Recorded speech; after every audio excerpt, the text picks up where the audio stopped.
Welcome to the deep dive. Today we're tackling a challenge that keeps so many startup founders, ops managers, and, well, business consultants up at night. You know that feeling. When your startup is growing fast, maybe really fast, but it feels like you're just constantly putting out fires. Like the very speed you're trying to achieve is creating this whirlwind of chaos. Well, let me tell you, you are definitely not alone. No, absolutely not. It truly is, I think, the defining operational issue of our time for startups. So many launch with incredible velocity, right? Yeah. But then they can stumble or, frankly, even fail rapidly because their operational foundation is just can't keep pace. Yeah. And we see these stark examples everywhere. I mean, think about regulatory errors delaying, what is it, a staggering 43% of clinical trials? That's huge. Wow, yeah. Or, the kind of pervasive, wasteful inefficiencies like those observed at Tech Connect Solutions, where something like 64% of activities were non-value adding from the customer's view. 64%. Yeah. That's painful. It is. And then you have the truly disastrous cases, the unscalable processes, like ShipQuick's reported $1.2 million fulfillment disaster. These aren't just minor hiccups, They can absolutely threaten the company's existence. And that's precisely why we're diving deep today into Emmanuel Beccari's groundbreaking book, Startup Process Improvement Volume 1, Turning Chaos into Cash. Because this isn't just like a theoretical textbook. It's really a meticulously designed system, what he calls a unified magic methodology. And it promises to transform that chaos into, well, lasting success. So our mission today is really to give you a clear understanding of the core problems Beccari identifies. Yeah, the why. Exactly, the why.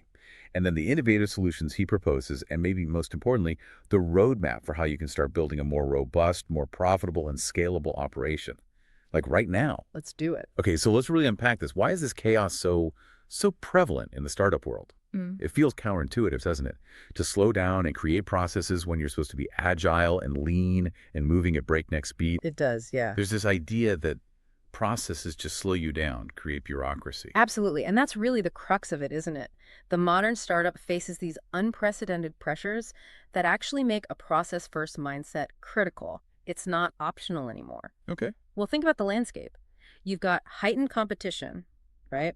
From established players and nimble new entrants, intense demands for capital efficiency from investors expecting quick returns, rising talent expectations. It's a tight global job market out there. Definitely. Navigating complex global regulatory requirements, often from day one.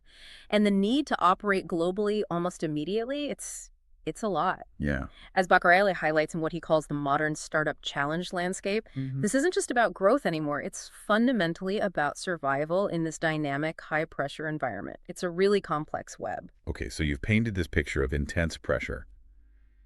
What happens then when you ignore these challenges, when you decide to just, defer process development? Yeah. What are the actual tangible consequences? That's where the hidden costs of process neglect really bite. And they're far more insidious, I think, than many founders realize at first. How so? Well, what often starts as, innocent shortcuts or maybe seemingly minor process gaps, it quickly leads to immediate consequences. Things like errors, constant rework, persistent delays. Right, the day-to-day frustrations. Exactly. Think about a customer support ticket getting lost, maybe a product bug appearing because a testing step was skipped just to save time. Been there. Right. And these aren't isolated incidents. They start to compound into broader operational impacts like inconsistent product or service quality, critically low team morale because everyone's just firefighting all the time. The burnout. Total burnout. And then, of course, a barrage of customer complaints. Ultimately, all these issues, they directly impact your bottom line. You see lost revenue, a severely damaged reputation, and critically slow or even negative growth. Yeah. So the belief that you can just defer process development until later or when we're bigger, Beccari really stresses this. It's a dangerous, even fatal trap for so many promising startups. Okay, so that's the scary part. What's the alternative then? How do you avoid this downward spiral of chaos without getting completely bogged down in what feels like a restrictive, slow bureaucracy?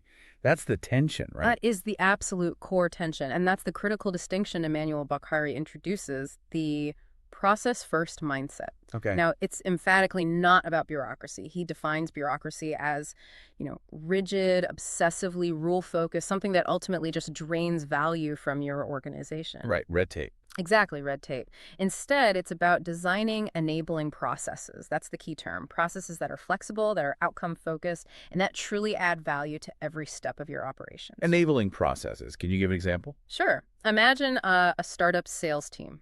A bureaucratic process might demand, say, a 10-page report for every single lead. That just stifles agility, right? But an enabling process might leverage a CRM to automatically track key interactions, maybe flag high potential leads, streamline follow-up, basically empowering the sales reps. Okay, I see. It helps rather than hinders. Precisely. Huh. This distinction is crucial.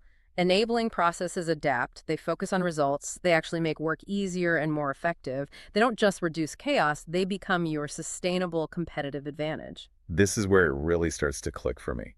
Bakari illustrates this with something he calls the process first revolution flywheel.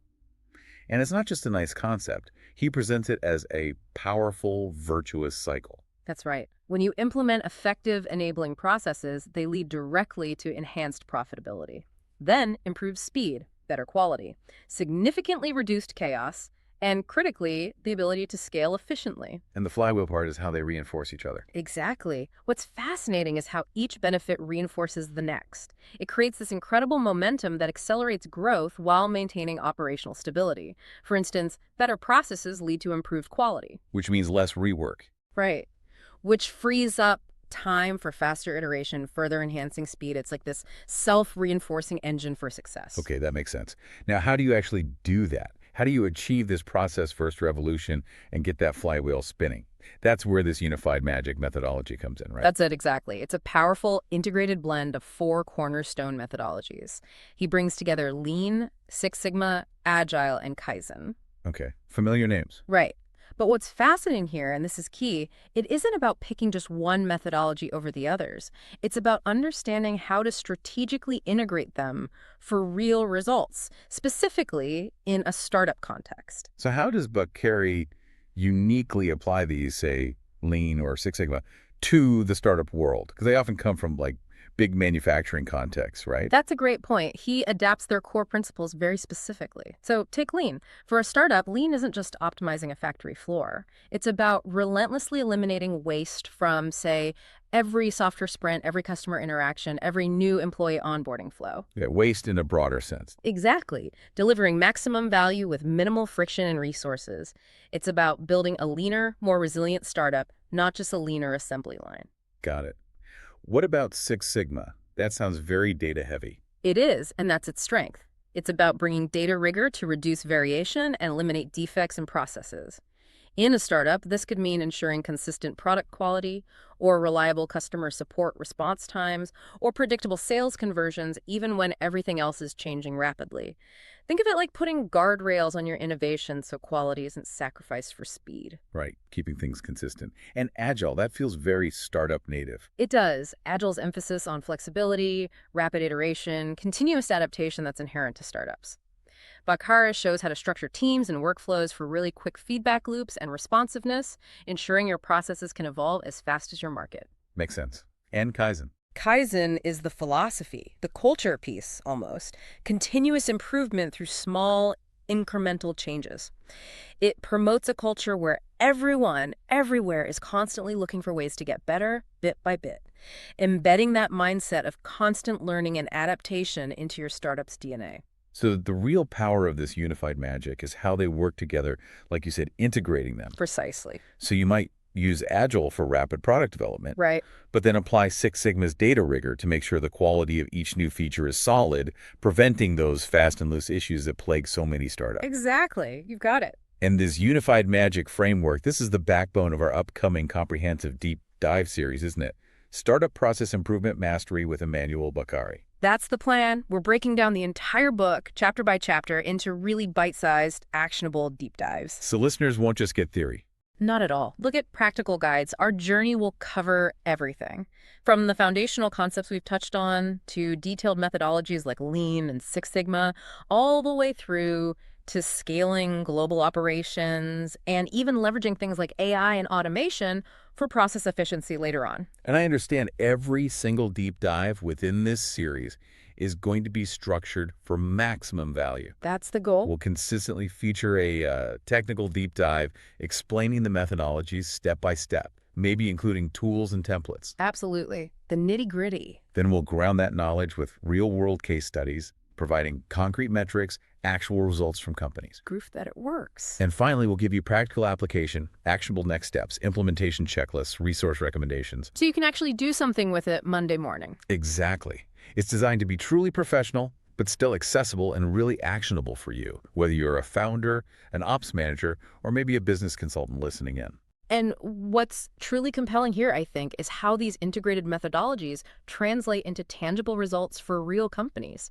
The book shares some really powerful case studies across diverse industries. It proves these aren't just theories, they actually work.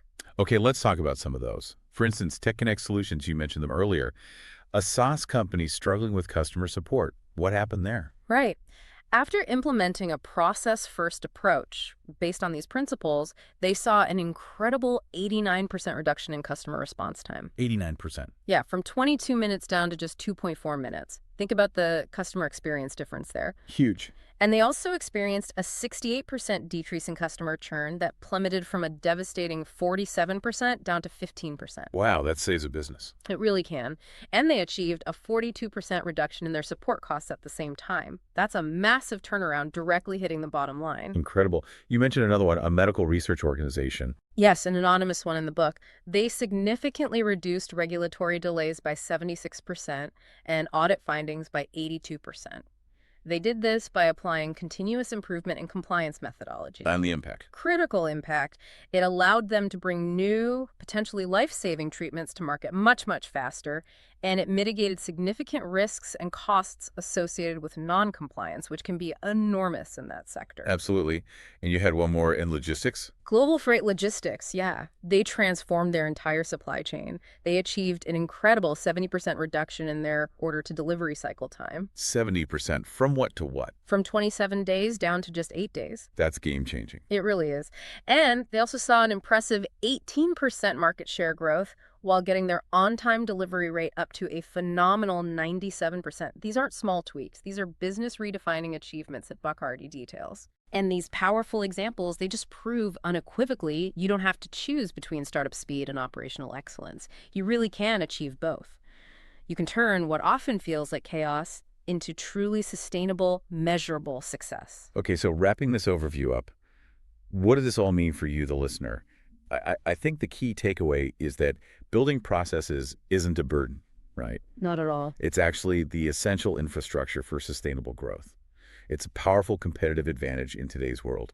And this deep dive series into Startup Process Improvement Volume 1 is really your starting point for mastering these capabilities. Yeah, and knowledge is, well, it's most valuable when you understand it and then apply it. So throughout this deep dive into Bakari's work, we're giving you not just the what of process improvement, but crucially, the why it matters so much and the practical how to actually implement it. We're aiming to provide the frameworks, the tools, the actionable advice you need to immediately identify those hidden costs of process neglect in your own setup, and then design processes that add real measurable value to your startup. So, my provocative thought for you today is this.